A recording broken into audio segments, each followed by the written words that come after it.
Hey everyone, it's Jared with J&J Off-Road. I'm going to try to do a video today on 5100s and different spring rates. I get a lot of calls and a lot of messages. A lot of people comment on pages how they want to achieve a certain lift on their vehicle without using spacers, or which springs to use with the 5100s. I think there's a lot of confusion and maybe just misunderstanding how the 5100s work with the different settings people don't quite understand. So I'm going to try to cover today how they work with different spring rates, different springs, OME, medium, heavy duty versus stock. Of course there's XK, there's Dobson springs, there's several different springs out there, but I just want to cover the basic principle of how the 5100s work to achieve different lifts, and maybe the lifts you're going to get using different springs.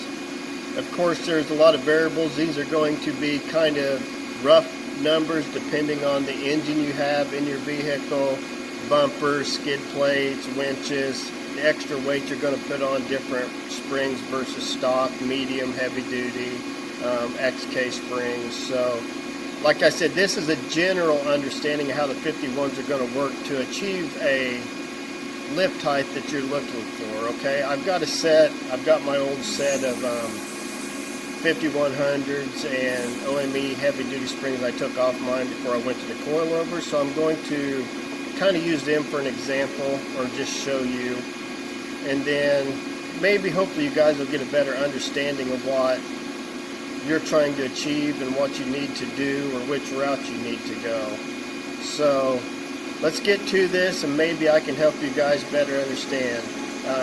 There may be some background noise. I apologize. I have some parts running here on the CNC in the background. Just thought I'd shoot this while parts are running.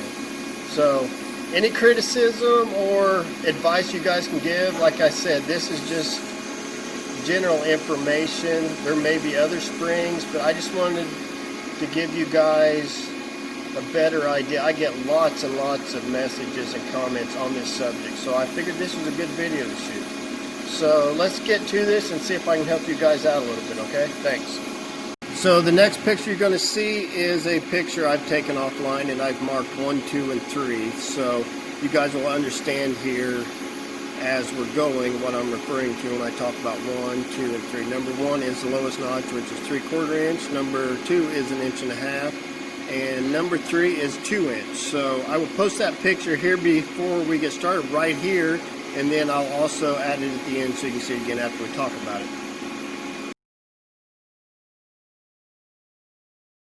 Guys, here we got the 5100 on a heavy duty spring OME. These are the ones I took out. I was just explaining. As you've seen on the previous picture, I marked 1, 2, and 3 on the different notches where you put your clips depending on how much preload you're wanting to put in it. Those notches are up in there. You can kind of see them. This one is set on the 2 inch mark. So the number 1 is a 3/4 inch. It will preload the spring to give you 3/4 inch lift. On the second notch, it's 1.5 inches of preload on the spring. And the third notch, which is the farthest up, the number 3 notch, is 2 inches of preload.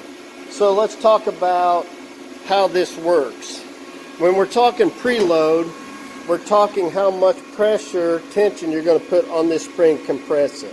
When you add preload to a spring, like coilovers have a nut that adds preload. When you add that preload, it adds tension to the spring, which in cause gives you extra lift on your vehicle. When you put more spring compression, you're adding more lift. Let's think of it that way. So the more you compress this and hold it in a stable position, you are adding more lift to your vehicle.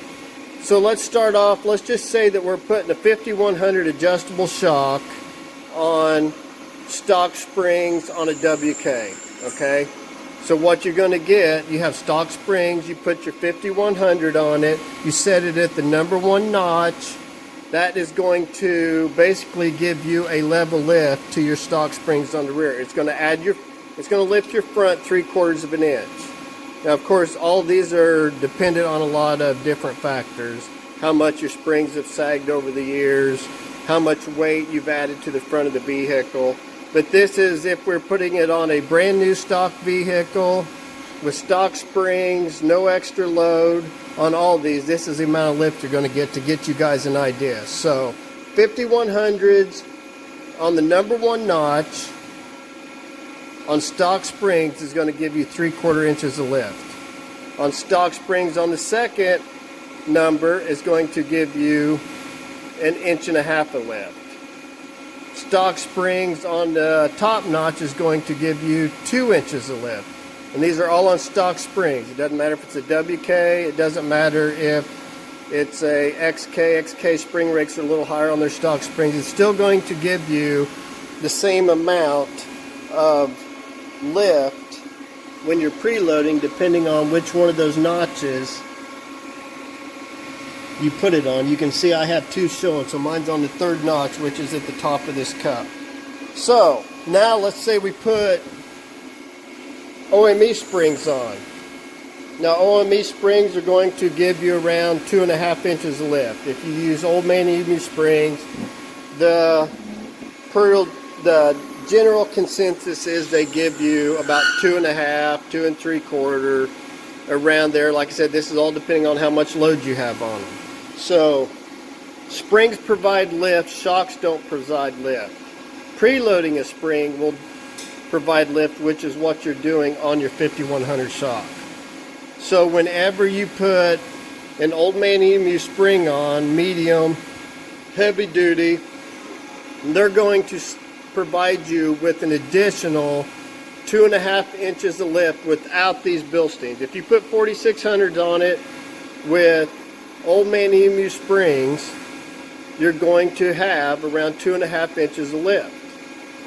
So now you add the 5100s on top of the Old Man Emu, you're going back to the start again. You've already got 2.5 inches of lift. So now you set your setting on the first notch, you're going to have a little over 3 inches of lift. So you go to the second setting, you're going to have around 4 inches of lift. And the third setting, the top setting, which adds 2 inches, so you're adding 2.5 inches, or you're adding 2 inches of preload to an already spring that provides 2.5 inches of lift. So that's giving you 4.5 inches of lift. Now, the medium versus heavy duty springs, the heavy duty springs, most generally, the HD OME springs with the Bilstein 5100 on a WK with the Hemi or 4.7, the bottom setting is going to give you around 4 inches of lift, just because the springs are heavier. So the heavy duty springs will give you more closely to a 3-inch lift versus the medium, which are going to be around 2.5. So the Bilstein 5100s, all they do is add preload. They don't add lift. So the preload they add to your spring is going to determine how much lift. So if you want to get rid of a rough country 2-inch spacer, which your spacer, that spacer is giving you around 3 to 3.5 inches of lift on the front, because as we've covered before in some of our videos, your front spacers are not 2 to 1, they're about 1.5 to 1. So if you have a 2-inch spacer, you have about 3 inches of lift. So if you want to accomplish 3-inch lift, get Old Man Emu springs, put it on the first notch on your Bilsteins, and you're going to have around 3 inch. So what we just need to understand is your springs are what provides lift on a vehicle, not the shocks. There's no shock lift. The shocks provide preload. Where your coilovers are threaded, they have threads all the way down, so all you're doing, you're tightening this and you're pushing this up and providing preload, which gives you lift. The Bilstein 5100s have the same thing. They just have notches that you adjust. You can't do it after the vehicle's on there. You have to take them off, unload them, move the notch, and that's how you get your lift. So I hope you guys understand that a little better. I get a lot of questions. People don't understand how the 5100s and the springs work. So your springs provide your starting point for your lift. So stock springs are at stock height. OME springs are, depending on medium, heavy duty, are around 2.5 to 3 inches of lift. Then you add your 5100 on your 3 settings, as it shows in the picture here, right here. Number 1 is 3/4 of an inch lift. Number 2 is 1.5 inches of lift, and number 3 is 2 inches of lift. Like I said, these are all the problem we get into. We can't give you exactly to 1/4 of an inch what your lift's going to be, because all of our vehicles have different weights on the front. So if you have a 3.7 versus a 4.7 or 3.0 or 5.7, they all weigh different. So the weight will be different on your spring. And also if you have a winch, a heavy duty bumper, other stuff. But this is a generic, across the board, gives you what your lift is going to be in the general area, so you guys have a better understanding. Okay, I hope you guys all like this, and again, I have these. Sorry about that, hang on a second.